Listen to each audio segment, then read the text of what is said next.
मुगलिया सल्तनत की शान, बादशाह अकबर का दरबार अपनी भव्यता और बुद्धिमत्ता के लिए प्रसिद्ध था। लेकिन आज सुबह दरबार में एक अजीब सी खामोशी छाई हुई थी। बादशाह अकबर ने अपने नवरत्नों की ओर देखा और गहरी सांस ली। बीरबल, अकबर ने गंभीर स्वर में कहा, हमने सुना है कि शहर के पुराने मोहल्ले में एक नई विपत्ता ने जन्म लिया है। लोग उसे सुई आत्मा कहते हैं। वो आत्मा इतनी छोटी है कि किसी को दिखती नहीं, पर उसका दर्द इतना बड़ा है कि वो पूरा मोहल्ला रुला रहा है। बीरबल ने सम्मानपूर्वक सिर झुकाया। जहांपनाह, मैंने भी ये अफवाह सुनी है। ये आत्मा किसी बड़ी गलती का परिणाम लगती है जिसे अनदेखा किया गया था। अकबर ने अपने सिपाही से एक छोटी जंग लगी सुई मंगवाई और बीरबल की ओर बढ़ाई। ये सुई कई सदियों पुरानी है।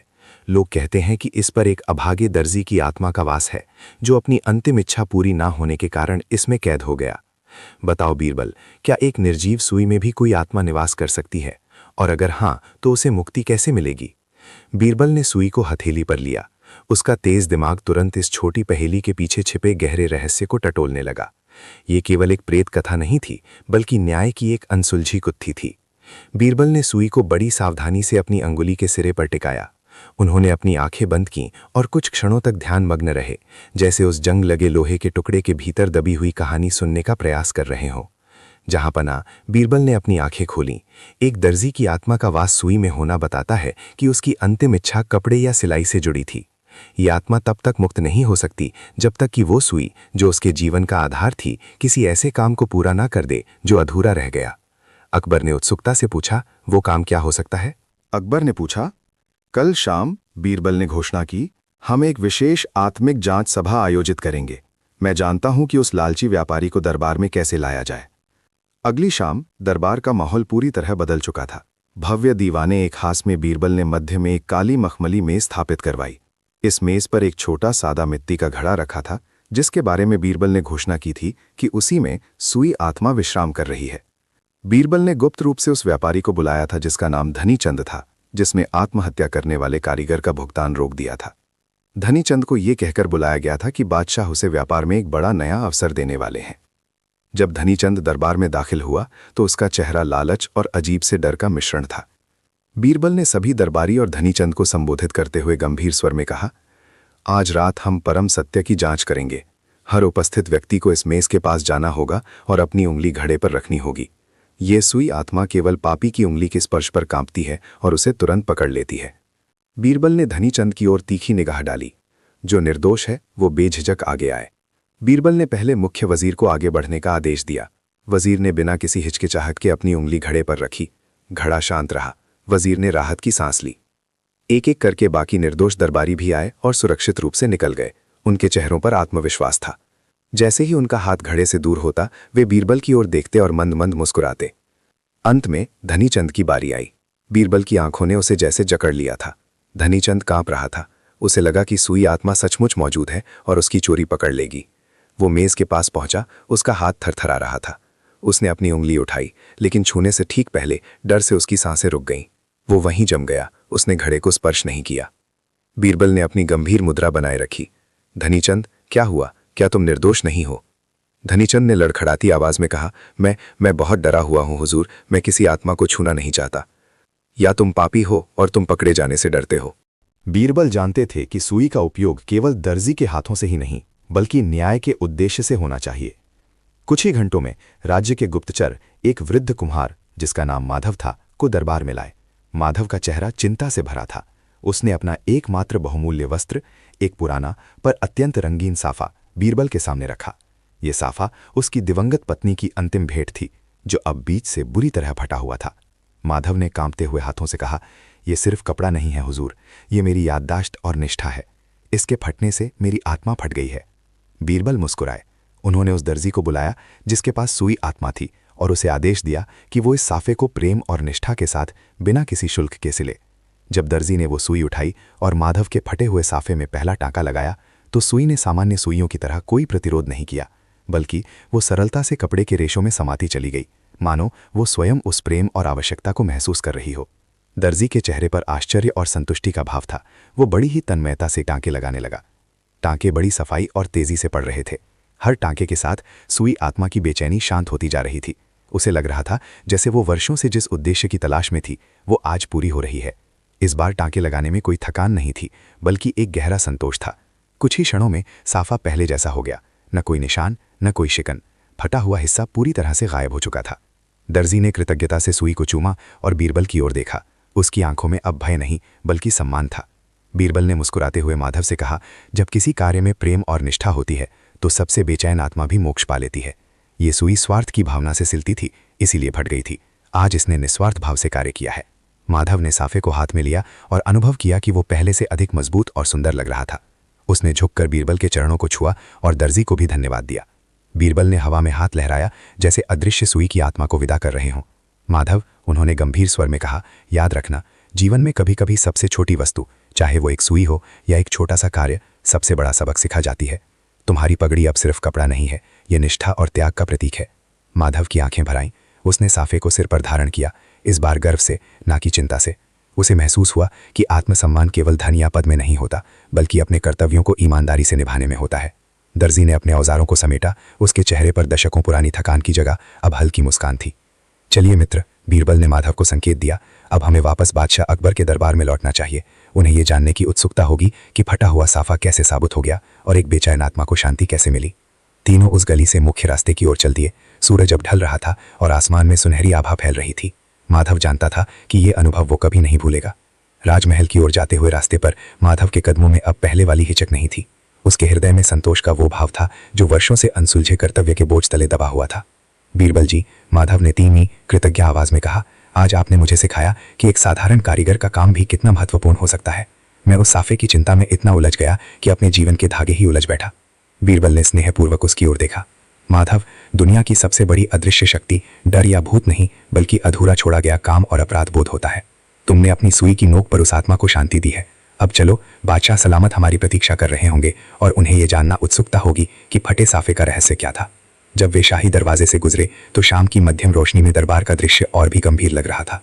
बादशाह अकबर अपने सिंहासन पर बैठे उत्सुकता और थोड़ी बेचैनी के साथ बीरबल के आने का इंतजार कर रहे थे। उन्हें यह जानने की जल्दी थी कि बीरबल की बुद्धिमत्ता ने इस बार सुई आत्मा की पहेली को कैसे सुलझाया है। बीरबल ने सम्मानपूर्वक सिर झुकाया और शाही नजरों का सामना किया। देर के लिए क्षमा जहांपनाह, सुई आत्मा की पहेली सुलझ गई है। जल्दी बताओ बीरबल। बीरबल ने सीधे उस पर आरोप लगाया। बीरबल की आंखें जरा सी सिकुड़ गईं। तुम्हारे चेहरे का रंग उड़ गया है धनीचंद। एक निर्दोष व्यक्ति आत्माओं से नहीं डरता, वो जानता है कि सत्य उसका कवच है। केवल पापी ही डरते हैं कि अदृश्य शक्तियां उनका पर्दाफाश कर देंगी। धनीचंद का शरीर कांपने लगा। बीरबल का तर्क उसके मन में गहरे उतर गया था। आत्मा के भय ने उसके अपराध बोध को 100 गुना बढ़ा दिया था। वो जानता था कि अब छिपने का कोई फायदा नहीं। उसने जमीन पर घुटने टेक दिए और अपनी पगड़ी बीरबल के चरणों में रख दी। लड़खड़ाते हुए उसने स्वीकार किया, दया करें हुजूर, मैं दोषी हूं। मैंने ही महाराज के मोती चुराए थे। मैंने उन्हें अपने घर के तहखाने में छिपा रखा है। दरबार में सन्नाटा छा गया। बीरबल ने शांति से चौकीदारों को धनीचंद को गिरफ्तार करने का आदेश दिया। देखा महाराज, बीरबल ने सम्राट अकबर की ओर मुड़कर कहा, किसी आत्मा की आवश्यकता नहीं थी। चोर को केवल अपने पाप के डर ने पकड़वा दिया। उन्होंने रहस्यमय घड़े की ओर इशारा किया जिसे अभी तक किसी ने छुआ नहीं था। अकबर का चेहरा विस्मय और प्रसन्नता से दमक उठा। उन्होंने बीरबल की ओर मुड़कर कहा, बीरबल, तुम सचमुच असाधारण हो। इस जटिल समस्या को तुमने इतनी सरलता से सुलझा दिया। परंतु मुझे अभी भी उस सुई आत्मा वाले घड़े का रहस्य जानना है। यदि आत्मा नहीं थी तो चोर इतना क्यों डर गया? उन्होंने जोर से घोषणा की, ज्ञान ही सबसे बड़ी शक्ति है। और बीरबल ने सिद्ध कर दिया कि किसी भी रहस्य का सामना प्रकाश और तर्क से किया जा सकता है। बीरबल ने बादशाह की ओर मुड़कर कहा, जहांपनाह, ये आत्मा सुई इसलिए कहलाई क्योंकि ये छोटी थी पर सीधे लोगों के विश्वास को भेदती थी। हमने केवल काली आंख नहीं हटाई, हमने उस अंधविश्वास को हटाया जिसने लोगों के दिलों में अपनी जगह बना ली थी। अकबर ने संतुष्ट होकर बीरबल को बहुमूल्य उपहार भेंट किए। दरबार समाप्त होने के बाद चंगुल चुपचाप बीरबल के पास आया, जिसके चेहरे पर अब कृतज्ञता थी। उसने झुककर कहा, हुजूर, आपने मेरी आंखें खोल दी। मैंने समझा था कि मैं लोगों को ठग रहा हूं, पर असल में मैं स्वयं को ठग रहा था। अब मैं तर्क और सच्चाई के मार्ग पर चलूंगा और आपकी बुद्धि से सीखूंगा। बीरबल मुस्कुराए और उन्होंने चंगुल को आशीर्वाद दिया। उस दिन से उस गांव में सुई आत्मा नहीं बल्कि बीरबल के ज्ञान की चर्चा होने लगी। बीरबल जानते थे कि चंगुल जैसा चतुर और वाकपटु व्यक्ति यदि सही मार्ग पर चले तो कितना उपयोगी हो सकता है।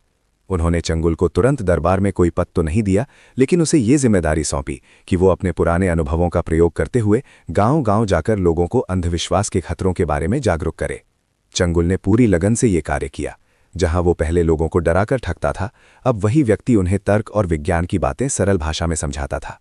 चंद ही महीनों में उस पूरे क्षेत्र से छोटी-मोटी धोखाधड़ी और सुई आत्मा जैसी मनगढ़ंत कहानियां पूरी तरह समाप्त हो गईं। जब बादशाह अकबर को इस सकारात्मक परिवर्तन की खबर मिली तो उन्होंने बीरबल की दूरदर्शिता की एक बार फिर प्रशंसा की। उन्होंने मुस्कुराते हुए कहा, बीरबल, तुमने न केवल एक समस्या का समाधान किया, बल्कि एक ठग को समाज का सच्चा सेवक बना दिया। सच में ज्ञान की सुई अज्ञानता के बड़े धागे को भी काट सकती है। बीरबल ने सम्मानपूर्वक सिर झुकाया और कहा, जहां बना, ये आपकी महानता है। मैंने केवल इतना समझा कि वो व्यक्ति धूर्त जरूर था, लेकिन उसमें लोगों को प्रभावित करने और उन्हें बांधे रखने की अद्भुत क्षमता थी। उस क्षमता को केवल दिशा देने की आवश्यकता थी। अकबर ने अपनी दाढ़ी सहलाते हुए पूछा, लेकिन बीरबल, तुमने उसे दंड क्यों नहीं दिया? मालिक ने सिर झुकाकर बताया कि हर बार सिर्फ छोटे लेकिन अत्यंत मूल्यवान जेवर, हीरे की अंगूठियां, मोती की माला ही गायब हुई है। अजीब बात यह थी कि बड़े संदूक या सोने की ईंटें अनटच थीं। बीरबल ने तब ध्यान दिया कि सुई के निशान हमेशा किसी भी कुंडी या दरवाजे के जोड़ के ठीक पास ही क्यों थे। ये आत्मा नहीं, बीरबल ने फुसफुसाया, ये सुई का उपयोग सिर्फ दीवार में छेद करने के लिए नहीं, बल्कि भीतर कुछ फंसाने के लिए कर रही है। उन्होंने तुरंत सैनिकों को आदेश दिया कि वे शहर के सभी पतले, छर्रहे और कुशल तारबाजों एक्रोबैट्स की सूची बनाएं, जो अपनी चालाकी के लिए जाने जाते हों। बीरबल जान गए थे कि सुई आत्मा का डर केवल एक पर्दा था, जिसके पीछे एक बेहद चालाक चोर था, जो बारीक तार और हुक का उपयोग करके अंदर से तालों की कुंडी गिरा रहा था। अब उसे बस उस कारीगर तक पहुंचना था। सैनिकों ने तत्परता से शहर के सभी कुशल तारबाजों और मदारी समूहों की एक विस्तृत सूची बीरबल के सामने पेश कर दी। बीरबल ने नामों को सरसरी निगाह से देखा, लेकिन चंगुल नाम के एक पुराने लेकिन बेहद फुर्तीले कलाकार का नाम उनकी नज़र में तुरंत अटक गया।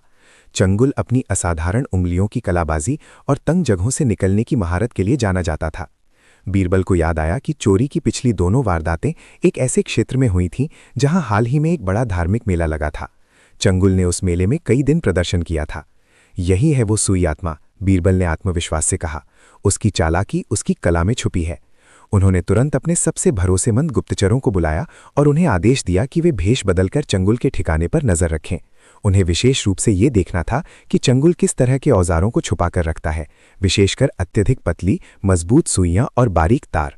बीरबल अब जाल बिछाने की तैयारी में जुट गए, जिसके बाद सुई आत्मा का रहस्य हमेशा के लिए समाप्त हो जाना था।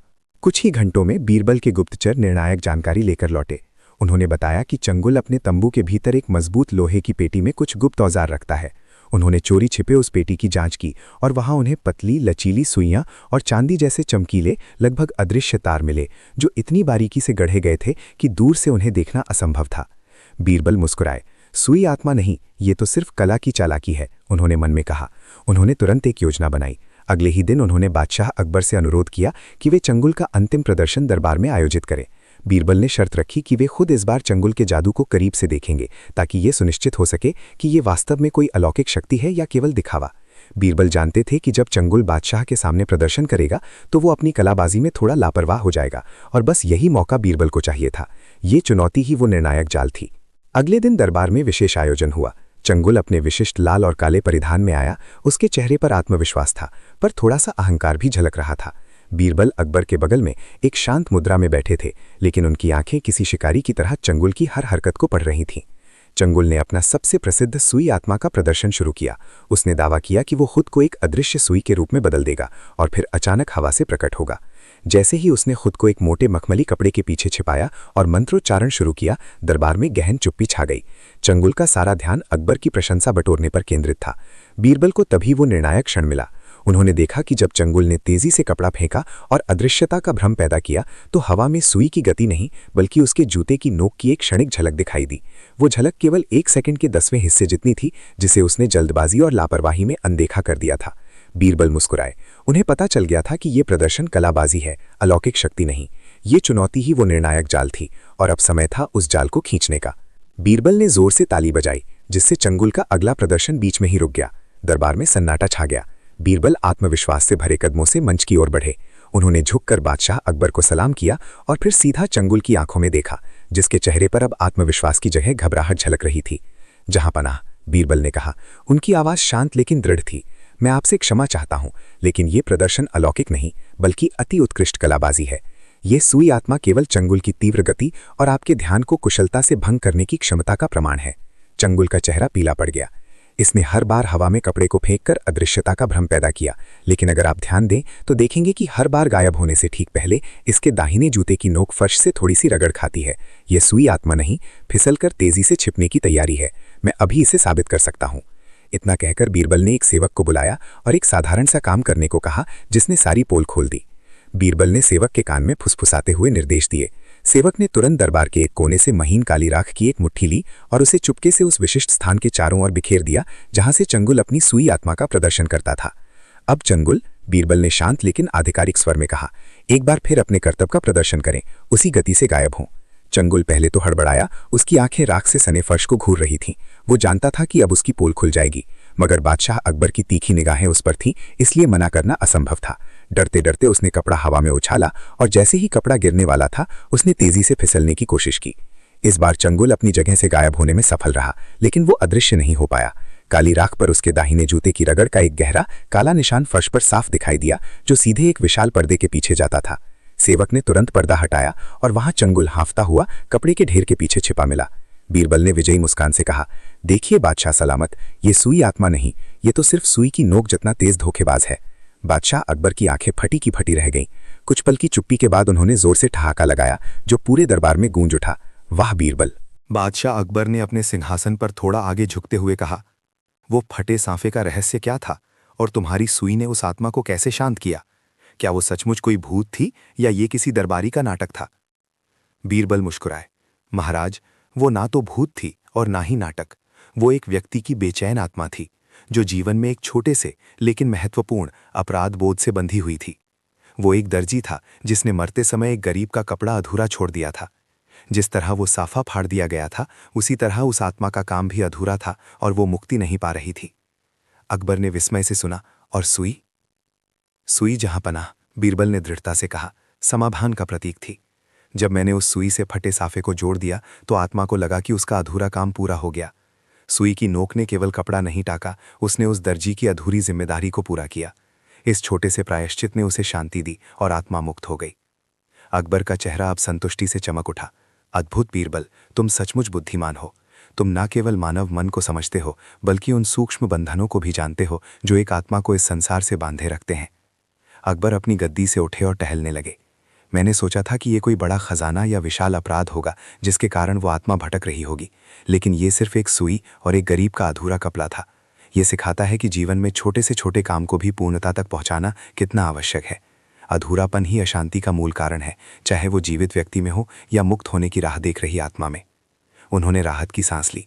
तो अब क्या उस वीरान हवेली से आत्मा का साया पूरी तरह हट गया है?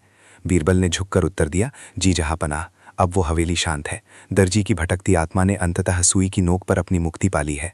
अकबर ने अपनी दाढ़ी सहलाई। उनके चेहरे पर गहरा संतोष और प्रशंसा का भाव था।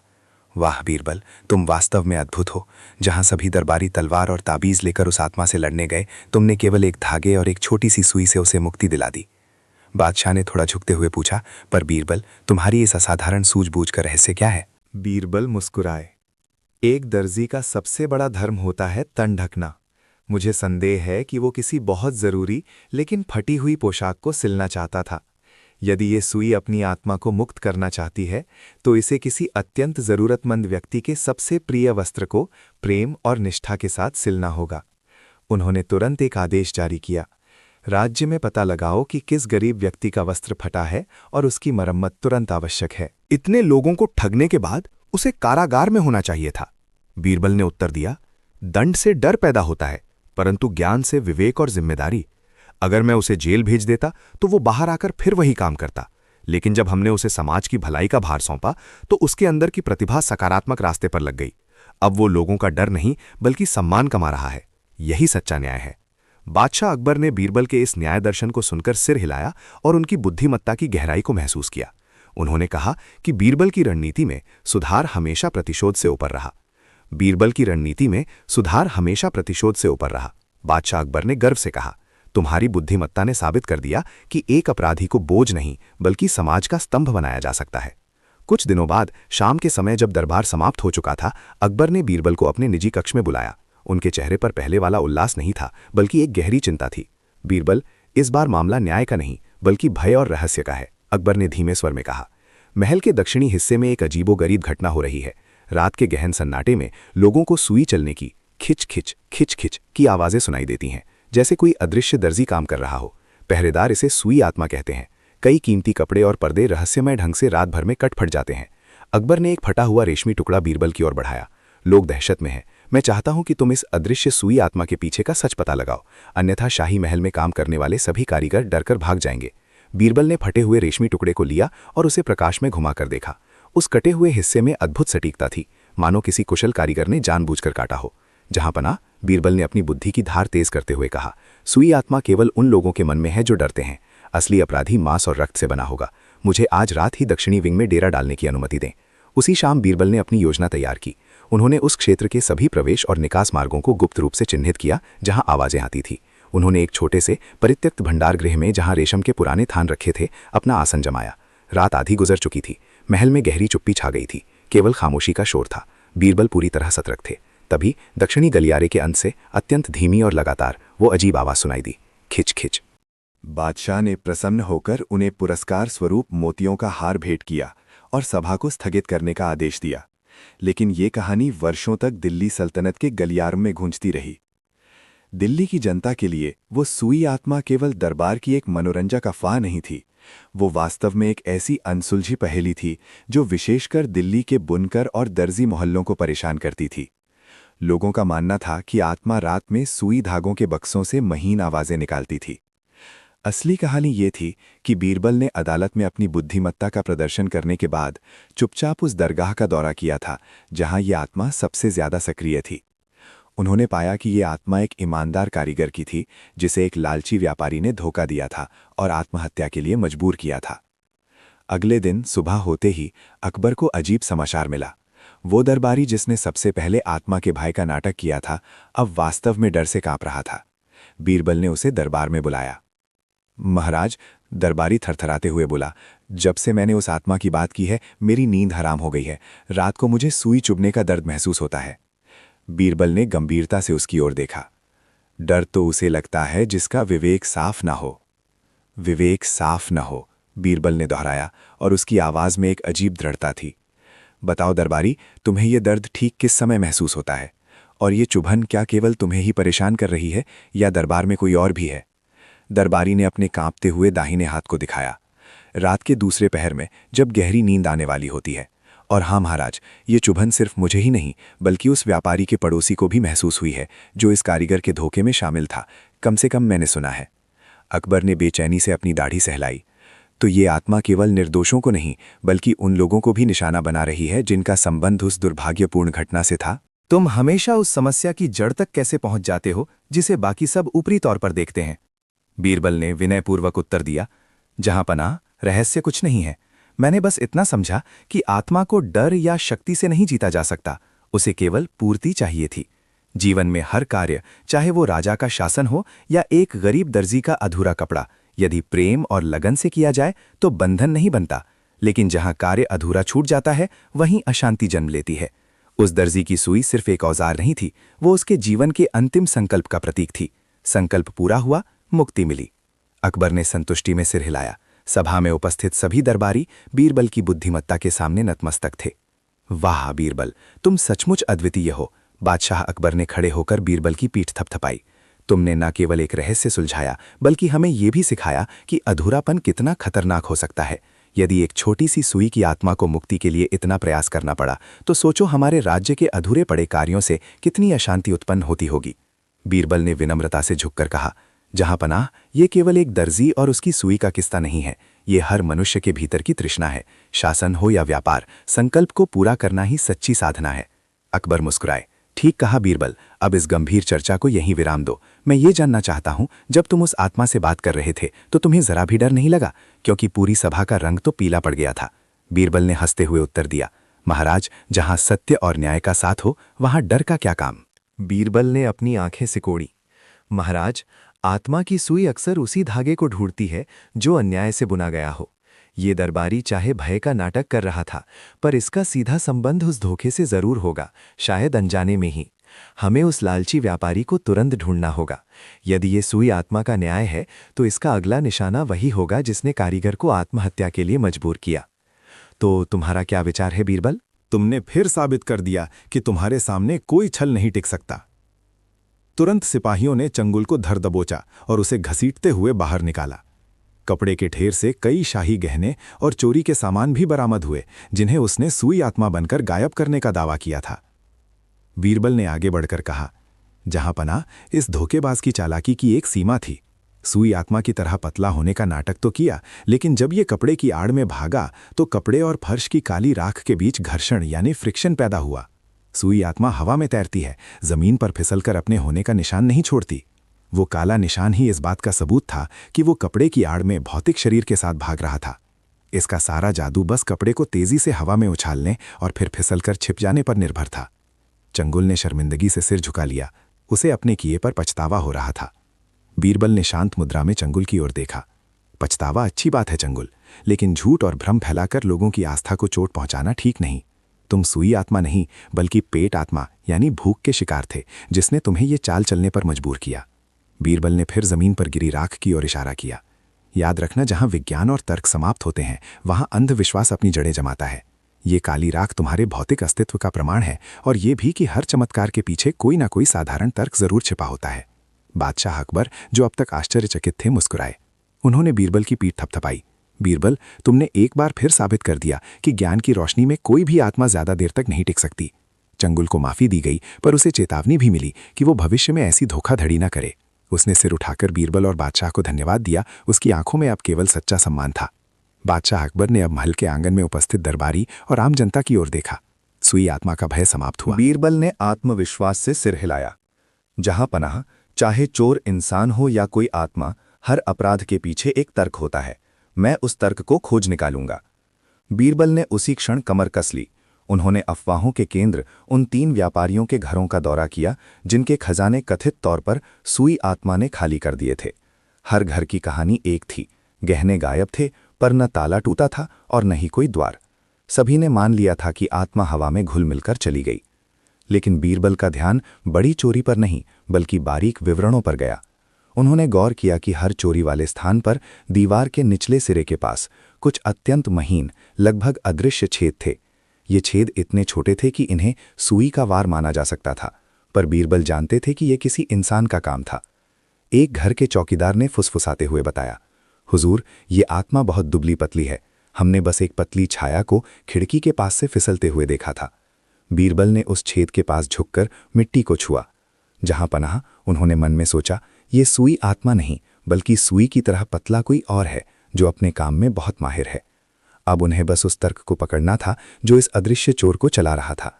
बीरबल ने महल के उस हिस्से का निरीक्षण किया जहां आखिरी बार चोरी हुई थी। उन्होंने हवेली के मालिक से पूछा, आपके खजाने से ठीक क्या चीज गायब हुई है? बीरबल ने सम्मानपूर्वक झुककर घड़े को उठा लिया। उन्होंने मुस्कुराते हुए उसका ढक्कन हटाया। घड़ा बिल्कुल खाली था। महाराज, बीरबल ने समझाया, ये घड़ा ही असली आत्मा था, वो आत्मा जो हर अपराधी के भीतर भय पैदा करती है। मैंने केवल ये अफवाह फैलाई थी कि घड़े में एक ऐसी आत्मा है जो झूठ बोलने वाले को तुरंत सुई चुभाएगी। धनीचंद ने सोचा कि चूंकि वो दोषी है, सुई उसे अवश्य चुभेगी।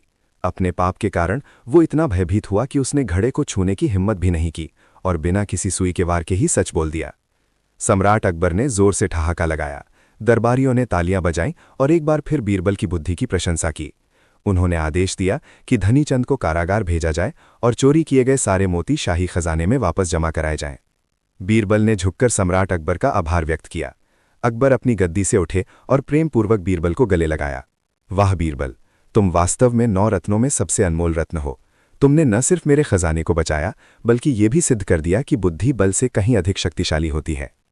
सम्राट ने तुरंत अपने खजांची को बुलाया और आदेश दिया कि बीरबल को उनकी असाधारण बुद्धिमत्ता के लिए सोने के सिक्कों से भरी एक थैली भेंट की जाए। बीरबल ने विनम्रता से ये भेंट स्वीकार की। जब वो महल से बाहर निकल रहे थे तो उन्होंने मुस्कुराकर उस खाली घड़े की ओर देखा, जिसने बिना किसी जादू या आत्मा के इतना बड़ा काम कर दिया था। उन्हें इस बात का गहरा संतोष था कि सच्चा न्याय हमेशा दोषी के मन में बैठे भय और आत्मग्लानि की भावना पर आधारित होता है, न कि किसी दैवीय सुई चुभाने वाले हस्तक्षेप पर। इस घटना के बाद धनीचंद जैसे धोखेबाज व्यापारियों ने अफवाहों पर विश्वास करना बंद कर दिया, क्योंकि उन्हें पता चल गया था कि बीरबल के दरबार में केवल सच ही काम करता है। अगले दिन बादशाह अकबर ने बीरबल को विशेष रूप से अपने कक्ष में बुलवाया। बीरबल, अकबर ने जिज्ञासावश पूछा, वो खाली घड़ा और सुई आत्मा का रहस्य क्या था? क्या तुमने सच में किसी अदृश्य शक्ति का उपयोग किया? बीरबल ने सिर झुकाया और मुस्कुराते हुए कहा, जहां पना, घड़ा तो केवल एक प्रतीक था। आत्मा कहीं बाहर नहीं, बल्कि हर चोर के अंदर मौजूद होती है। मैंने केवल उसे बाहर निकलने का अवसर दिया।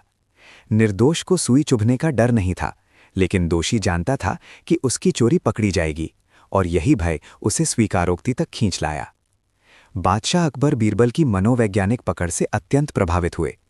उन्होंने स्नेह से बीरबल की पीठ थपथपाई। बीरबल, तुम्हारा न्याय सचमुच असाधारण है। तुम केवल सबूतों पर नहीं, बल्कि मानव मन की कमजोरियों पर राज करते हो। इस घटना के बाद बीरबल की ख्याति दूर दूर तक फैल गई और लोग उन्हें न्याय का सच्चा मसीहा मानने लगे। कुछ ही दिनों बाद आगरा में एक और विचित्र समस्या ने सिर उठा लिया। एक समृद्ध जौहरी के घर अजीबोगरीब घटनाएं होने लगी। हर रात उसके संदूक से सोने के छोटे टुकड़े गायब हो जाते और दीवारों पर मानो किसी नुकीली सुई से खुरचकर अजीबोगरीब चेतावनी के निशान बना दिए जाते। जौहरी और उसके सेवक दहशत में थे। उन्होंने घोषणा कर दी कि ये किसी सुई आत्मा का प्रकोप है, एक ऐसी अदृश्य शक्ति जो बदला लेने आई है और छोटे छोटे घाव करके लोगों को डरा रही है। ये अफवाह तेजी से दरबार तक पहुंची, जहां लोग फुसफुसा रहे थे कि बीरबल का ज्ञान इंसानी मामलों तक तो सीमित है, पर वो आत्माओं से कैसे लड़ेंगे। बादशाह अकबर ने चिंतित होकर बीरबल की ओर देखा। बीरबल, उन्होंने कहा, तुम्हारी ख्याति ने तुम्हें अब इंसानों के पार अदृश्य शक्तियों के न्याय के लिए भी पुकार लिया है। क्या तुम इस सुई आत्मा का पता लगा सकते हो?